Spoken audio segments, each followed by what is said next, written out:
Assalamualaikum warahmatullahi wabarakatuh. Perkenalkan, nama saya Melisa Safira dengan NPM D1D020067, Prodi Administrasi Publik, Fakultas Ilmu Sosial dan Ilmu Politik, Universitas Bengkulu. Saya akan menyampaikan pidato singkat tentang pendidikan di masa pandemi. Pada saat pandemi saat ini, tetap patuhi protokol kesehatan, memakai masker dan mencuci tangan sebelum bepergian.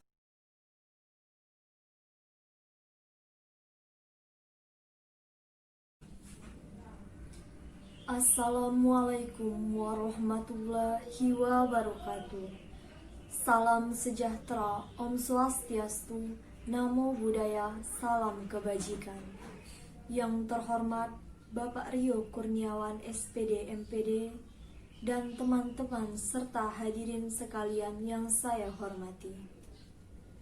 Pertama, marilah kita bersyukur kepada Tuhan Yang Maha Esa yang telah memberikan karunia-Nya sehingga kita masih diberi kesehatan sampai saat ini.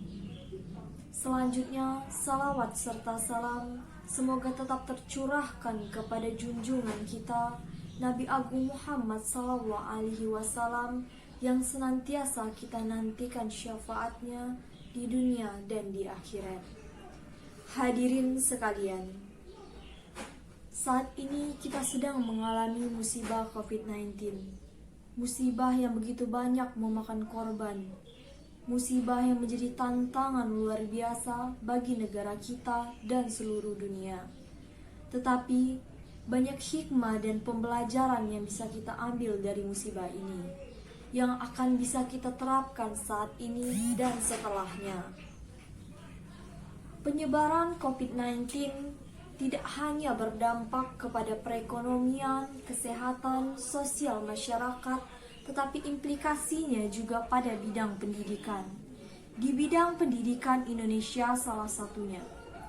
Kementerian Pendidikan dan Kebudayaan telah mengeluarkan kebijakan tentang sistem pembelajaran pada masa pandemi COVID-19, yaitu sistem pembelajaran daring atau dalam jaringan yang dilakukan dengan jarak jauh dari rumah masing-masing. Tentu ini menjadi polemik. Penyesuaian sistem pembelajaran ini mendatangkan banyak permasalahan, baik dari pendidik, peserta didik, dan orang tua. Dari pendidik itu sendiri, tentu banyak mengalami kesulitan dalam mengelola pembelajaran jarak jauh ini dan cenderung fokus pada penuntasan kurikulum. Dan tidak hanya itu juga, pendidik yang merupakan tempat pendidikan karakter mahasiswa atau siswa juga menjadi terhambat karena tidak bisanya bertemu tatap muka, seperti tidak bisanya belajar kedisiplinan, kejujuran dalam mengerjakan tugas.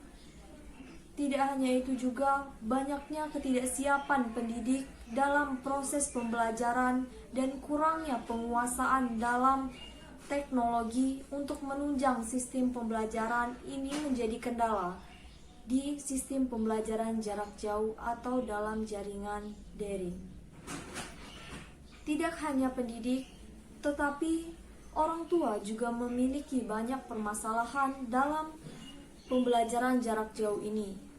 Orang tua juga memiliki peran penting dalam sistem pembelajaran daring ini. Orang tua harus dituntut untuk bisa menemani anaknya pada saat belajar.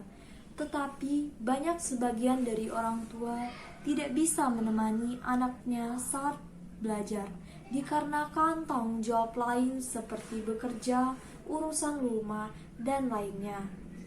Di samping itu, kurangnya orang tua bisa memahami sistem pembelajaran dan memotivasi anak, ini juga menjadi kendala dalam mendampingi anak belajar. Baik orang tua, pendidik, peserta didik juga banyak memiliki permasalahan dan kendala dalam sistem pembelajaran jarak jauh ini. Salah satunya yaitu kendala dalam sinyal atau ketidakstabilan sinyal pada saat melakukan sistem pembelajaran jarak jauh ini.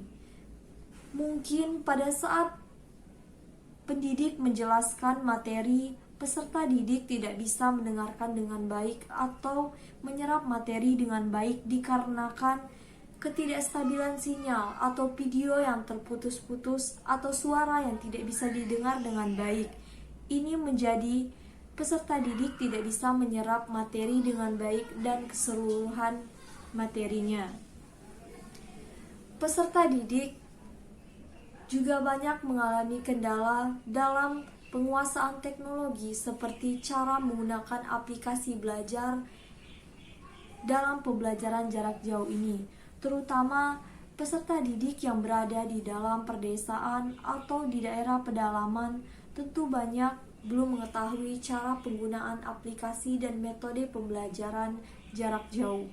Tidak hanya itu juga, kurangnya alat komunikasi dan alat teknologi untuk menunjang sistem pembelajaran juga menjadi kendala kepada peserta didik yang tentunya berada di pedalaman atau di perdesaan. Hadirin yang saya hormati, keseluruhan permasalahan ini harus kita hadapi bersama untuk menyukseskan Merdeka Belajar yang digagas oleh Menteri Pendidikan dan Kebudayaan, agar proses pembelajaran dan penyampaian materi tetap tersampaikan dengan baik dan generasi kita tidak tertinggal dalam sisi akademiknya. Hadirin sekalian, mungkin hanya ini yang dapat saya sampaikan. Apabila terjadi kesalahan kata, saya mohon maaf. Kepada Tuhan saya mohon ampun. Terima kasih. Wabillahi taufiq wal hidayah. Wassalamualaikum warahmatullahi wabarakatuh.